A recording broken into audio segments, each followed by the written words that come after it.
The 12 News journalist Gabriella Becerra, who is live in Buckeye. And again, Gabby, we can see that wind is still blowing out there. That's right, Troy, and that was the challenge for firefighters all day today. They worked overnight last night and kind of got a handle on the fire. They corralled it near Highway 85, but then the wind picked up today and just changed the direction altogether.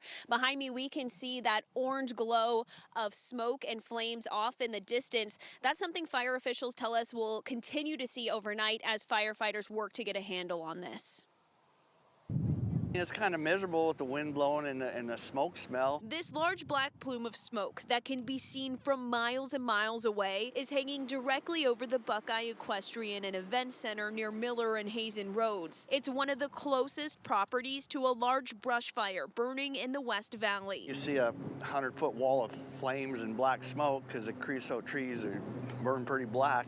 I mean, it was pretty intense. The Equestrian Center is home to 300 cows and steers, 50 horses, and people staying in an RV park. But General Manager Don Nargang has been working with officials around the clock who say there's currently no threat to any people, animals, or structures. Lucky for us, we're irrigating this weekend, so all behind our whole property is just been irrigated. The Hazen Fire has grown to nearly 1,000 acres, primarily burning on the bottom of a riverbed near State Route 85. Fire officials say the wind made for some challenging conditions on Sunday. It's definitely been switching. It's been coming out of the south, southwest, west. It's kind of bouncing back and forth, and that causes a lot of issues. The flames are heavily fueled by vegetation called salt cedar. Volatile type fuel, very dry, carries fire very well. That's that black smoke you're seeing. As firefighters try to bulldoze that fuel away from the fire, they're also receiving air support from single-engine air tankers carrying water and a water enhancer. Fixed-wing aircraft with a very qualified individual in the front to help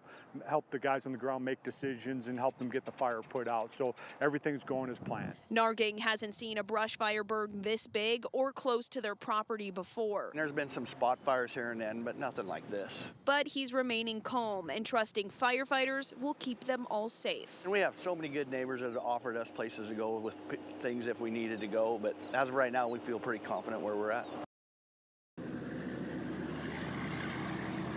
And as firefighters continue to battle this fire and try and contain it, they're also investigating how it started. Live in Buckeye, Gabriella Becerra, 12 News. Yeah, everything is so dry out there, Gabby. All right, thank you for that. So we mentioned it's at 0% containment right now. So what does that mean? Officials say it doesn't necessarily mean the fire is growing completely out of control, but containment means that they can build a line around the fire. So if it's 20% contained, they have a line around 20% of the fire. So at 0% containment, they do not have a line around the fire. The higher the containment, the more that line of the fire is controlled. So being controlled goes a step further, meaning the fire is no longer expected to grow outside of the containment lines. And then out means that fire is totally extinguished. Stay with 12 News as we continue to follow the very latest developments on the Hazen Fire. And if you're out in the West Valley again and you wake up tomorrow and you see that smoke out there, you're going to know what this is. Chances are it will still be burning in the morning.